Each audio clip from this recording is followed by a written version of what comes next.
So yan 'no. So kamusta po mga ka-Streetwise? Ako po si Takeru Miyamoto at welcome po sa aking munting channel. So mga kababayan, base po sa mga nakikita po nating turn of events dito po sa impeachment complaint nga po ni Sara Duterte, meron pong dalawang grupo ang magfa-file po ng impeachment kay Sara itong December. So yung isa po is na-spill na po ito ni Franz Castro na ito nga po yung Bayan Muna ni Renato Reyes. Tapos yung isa po is yung kumausap sa amin nung Huwebes na pumunta sa house, yun nga lang hindi natuloy. So for whatever reason, ayaw pa nila sabihin kung sino sila, pero kilala na namin kung sino sila. Ang reason pala kung bakit hindi ito natuloy nung Huwebes yung pag-file nga po ng impeachment, kasi nga po, nagdagdag po sila ng another grounds dun po sa impeachment complaint. Okay. So ang point dito mga kababayan, biglang nagbago na naman po yung dynamics mula po nung nagsalita po si PBBM na hindi niya po nagbigay siya ng opinyon. Okay, opinyon ito hindi ito pag-uutos na hindi daw po niya susuportahan or nagbigay siya ng opinyon na wag nang ituloy kung ano mang impeachment complaint ang gagawin po sa House. So yun po yung nangyari dito. At yung sinabi nga po ni PBBM, malamang alam niyo na 'to, at yung sinabi nga po ni PBBM, walang kuwentang tao si Sara Duterte at ito po ay aksaya ng oras. So pag-usapan natin 'yan mga kababayan 'no. Well, bago tayo magsimula 'no, meron tayong dalawang ita-tackle dito, yung about sa impeachment tsaka about po sa reason ni PBBM kung ba't niya sinabi 'yon, na which is para sa akin totoo naman 'yon. 'Di ba, aksaya ito ng oras at tsaka walang kuwentang tao si Sara. Pero just in point mga kababayan 'no, kung meron mang magfa-file ng impeachment complaint, 'di ba, suportahan natin. Suportahan natin, 'di ba? So ito para makuha natin yung narrative po ng content natin 'no, nagsalita po si Franz Castro kagabi. So ito yung interview niya kagabi. Sige. Filed whether by you or by other members of Congress? At pangalawa, kayo po ba'y mag-file? Well, well sa amin, Ed, sa amin kasi sa Makabayan, resolve na kami na mag-endorse ng Endorse. Mhm. impeachment. Oo, resolve ang Makabayan sa Kongreso na mag-endorse ng any impeachment complaint na manggagaling po sa ating mga people's organization. In fact, pinag-uusapan na to nung last mga ilang nung O yung People's Organization na sinasabi ni dito ni Franz Castro is yung kagrupo nila na Bayan Muna. Oo, sinabi niya rin ito sa interview na 'yan, eh. Sige. mga ilang linggo pa. Ito na idadagdag na yung recent na pangyayari.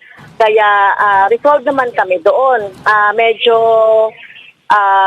nakakadismaya nga lang dahil nagpapahayag ng ganito si President Marcos dahil he's trying ba to influence yung action ng mga kongresista. So remember, dapat maalala niya na we are an co-equal body na dapat ay hindi siya nag-i-influence. Hayaan niya ang legislature, although political nga ito, hayaan niya ang legislature branch na gumalaw independently nang walang influence. Actually 'no, may mga nag-message din po kasi sa akin na PBBM supporter na medyo nadismaya nga po dito sa statement nga po ni PBBM. Oo. So actually, kung kayo po ay nadidismaya, naintindihan ko rin po kayo. Kasi siyempre sobrang inis na po natin kay Sara Duterte. Pero if we will look to the bigger picture kasi mga kababayan 'no, kasi sa politika sa Pilipinas, kung nakatutok lang po tayo sa isang bagay na 'yan at hindi natin nakikita yung pinakamalaking mundo ng politika sa Pilipinas, medyo hindi po natin maintindihan at especially hindi po natin mapi-predict kung ano ba yung mangyayari in the future. Okay. So ngayon dito mga kababayan 'no, sige ituloy lang natin 'no at kasi medyo importante 'to, eh. Balikan natin yung sinabi ko mamaya 'no, sige. Niya.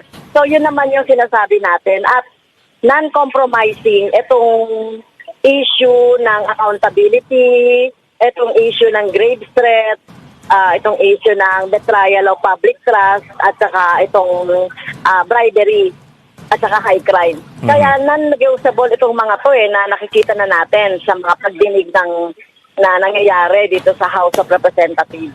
Ma'am, if you don't mind, ma'am, bakit Actually kung grounds lang naman kasi talaga yung pag-uusapan, ay yung bribery pa lang mga kababayan impeachable offense na yun, eh. Oo. po resolved to endorse pa lamang, ba't hindi ho mag-file ang Makabayan Block? Ay, well, magagaling sa taong bayan yan yung ano, no? Yun. At tapos kami lang yung kami yung mag-endorse. Tapos kailangan ng 1/3 ng lahat, at least mga more than 100, Opo. mga 100. Okay, so ito mga kababayan, no? So sabi ni Franz Castro dito, hindi sila magfa-file ng impeachment complaint kundi taong bayan. So, and then mga kababayan, bigla ko 'tong nakita sa balita, from Politico ko 'to nakita eh. So sabi dito, 'di ba? Impeachment complaint versus Sara Duterte in the works regardless of Marcos stance bayan. So itong bayan mga kababayan, no, ano 'to eh? Ano ba ibig sabihin ng bayan? Nakalimutan ko na.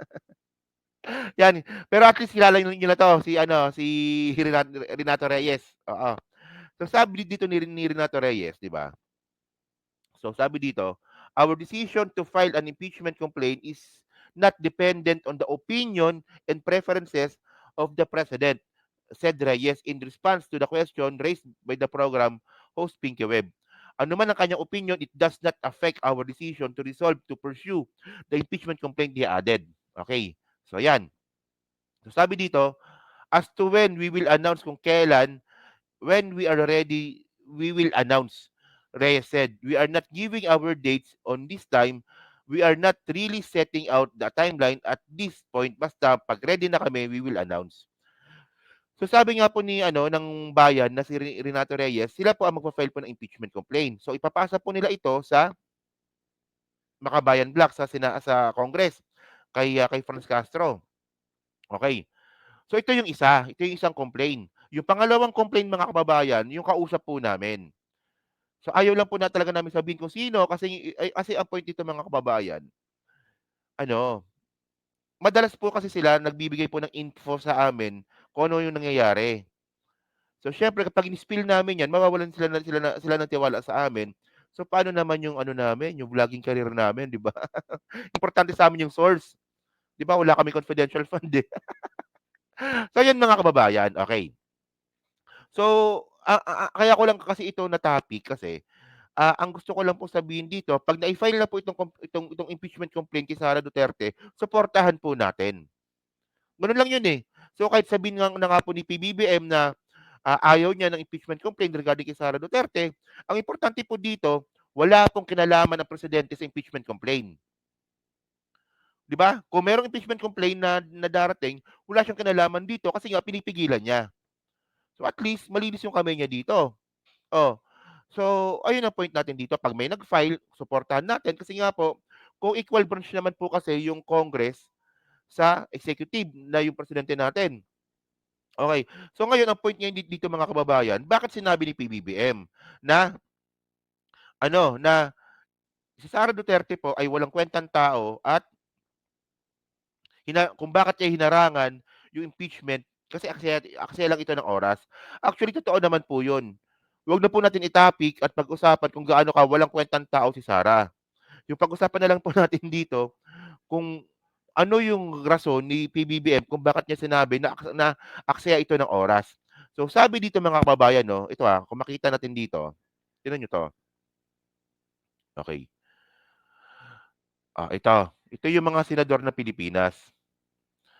Napakawalang kwentang sangay ng gobyerno ito mga kababayan. Ito yung pinakawalang kwentang sangay ng gobyerno. Kalakihan natin para mas mainis tayo. Ayan. So ito po yung mga senador ng Pilipinas. So 5, 10, 15, 20, 24. So tingnan nyo Subiri, 'di ba ito yung point eh. Kung bakit sinabi ni PBBM na aksayan ng oras yung impeachment. Sa House mga kababayan, makakapasa yan. 100%. Ako naniniwala ako na kahit po nagsalita si PBBM na wag ituloy ang impeachment complaint sa House, matutuloy pa rin po yan kasi makakakuha po ng boto yan. Naniniwala po tayo doon. Yun nga lang, kahit anong gawin natin pagtatumbling dyan mga kababayan, kahit mag-sirko-sirko pa tayo habang buhay, aakit po ito sa Senado. At ito po ang sinasabi ni PBBM na aksaya sa oras. Itong mga senador po natin. Oo, totoo. Makakapasa sa House. Pag inakit po ito sa Senado, sinong matinong senador ang magpapa-impeach kay Sara Duterte? Eh lahat ng mga kababayan, mga sinto-sinto ito. Oh, sino diyan? Oh, si Subiri, Sinto-Sinto, si Legarda, Sinto-Sinto, Villanueva, Sinto-Sinto, Coco Pimentel, maka-Duterte. Sani Angara wala na, 'di ba? Nasa ano na, nasa DepEd na. Oh, Nancy Binay, actually yung tatay na Binay alam ko maka-Marcos 'yan. Pero si Nancy hindi ko alam, 'di ba? Oh, Cayetano maka-Duterte. Oh, Bato, Duterte. JV, hindi ko alam, no? 50-50 tayo diyan. Escudero, 50-50 tayo diyan kasi mga kababayan kapag ewan ko, basta 50-50 ako diyan. Kay Jinggoy gano'n din. Wala talaga dito mga kababayan yung mayroong malinaw na stance para ipa-impeach si Sara Duterte. Hindi po katulad po sa House, 'di ba? Sa House, vocal po ang mga congressman natin na ayaw nila kay Sara. Isipin mo nga si Grace po nga eh. Gusto pang bigyan ng budget si Sara Duterte eh. Kung hindi lang siguro nagwala si Sara Duterte na parang naging baliw-baliwan na, malamang nadagdagan po yung budget ni Sara dito. Oh, so ngayon ano bang pag-aasa natin mga kababayan? Kasi alam niyo kung ano ba yung pinipigilan natin dito? Kailangan po natin pigilan ang isang Sara Duterte na maging presidente, especially sa 2028. Kasi una mga kababayan, isang malaking ano 'to, pagbagsak po ng Pilipinas 'pag nangyari po ito. Kasi unang-una, tanga, 'di ba? Pangalawa, walang alam, baliw. O pangatlo, pro-China. Pang-apat, pikon. O panglima, mamamatay tao pa. Pang-anim, magnanakaw. O lahat na po ng kasamaan na kay Sara Duterte na. Ito po yung pinipigilan natin kasi ang point dito mga kababayan, 'pag si Sara Duterte po is na-impeach, hindi na siya pwede tumakbo bilang presidente. Kahit barangay chairman pa, hindi na siya pwede. So anong pag-aasa na natin mga kababayan? Actually, kaya ko lang naman sinasabi kasi ito, 'di ba? May point si PBBM na sabihin na aksaya ng oras yung impeachment. Papasa ito sa House, pero sa Senado hindi. So aksaya ito ng oras. Oh, so ang point dito mga kababayan, anong pag-aasa natin? Ang pag-asa natin mga kababayan, yung sinampang kaso ng DOJ kay Sara. Kasi meron pa tayong 4 na taon para ma-convict si Sara Duterte. So actually mga kababayan 'no, ang magiging ano dito, ang magiging panlaban natin dito, yung mga final po ng kaso, kung may isasampa, sana isampa niyo na 'to. Kung hindi ito uubra yung impeachment kay Sara, sana itong sinampa po sa DOJ tsaka sa NBI, sana matuloy po ito. Kasi mga kababayan 'no, ito nabasa ko 'to eh. So grounds for disqualification, 'di ba? The grounds for disqualification from holding elective position are outlined in several laws and regulations. The most relevant legal provisions are found the following. So ito po ano, so ang point ko dito mga kababayan, ito yung number 8, jurisprudence on administrative and criminal cases. Cases pa lang kasi mga kababayan kapag ang isang politiko po, ito ano eh, pinantiran na po nila ito kay PBBM nung eleksyon eh, yung ano, yung conviction of moral turpitude, 'di ba? Kung si Sara Duterte po mga kababayan ay ma what you call this is mahatulan na guilty po dito po sa mga pinagagawa niyang katarantaduhan ngayon sa kaso about sa DOJ, about sa grave threat, 'di ba? About sa sedition, 'di ba? About sa rebellion, 'di ba? So hindi siya pwedeng tumakbo bilang presidente sa 2028.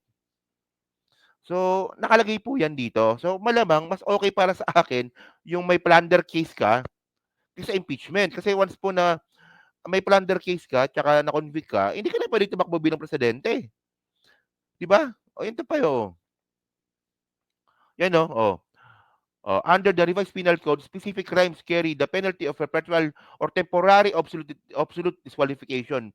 These penalties are listed in the Book 1 of Code of particularly under Title 3 on penalties absolute disqualification result in the deprivation of the following rights, di ba? The right to vote in any election for any popular office or to be elected to such office. The right to hold any public office.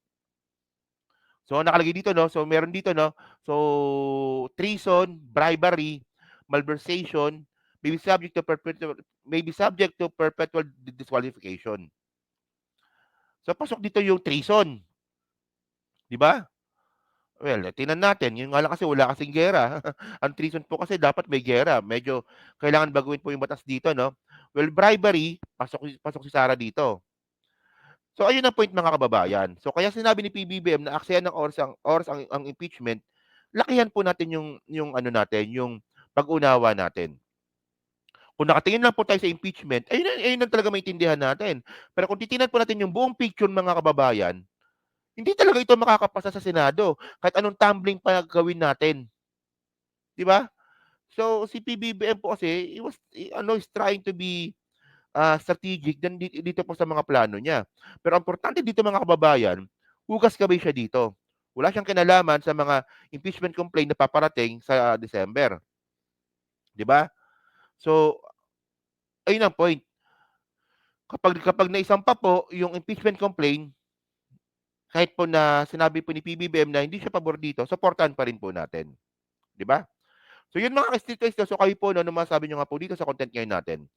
So yun, nasa dyan po sa Team Replay. Siyempre, pa-like, pa-subscribe at kung hindi naman kalabisan, pa-share na rin po ng video po na to. So hanggang sa muli po, kita na lang ulit tayo sa susunod nating content. So thank you, salamat, and babush!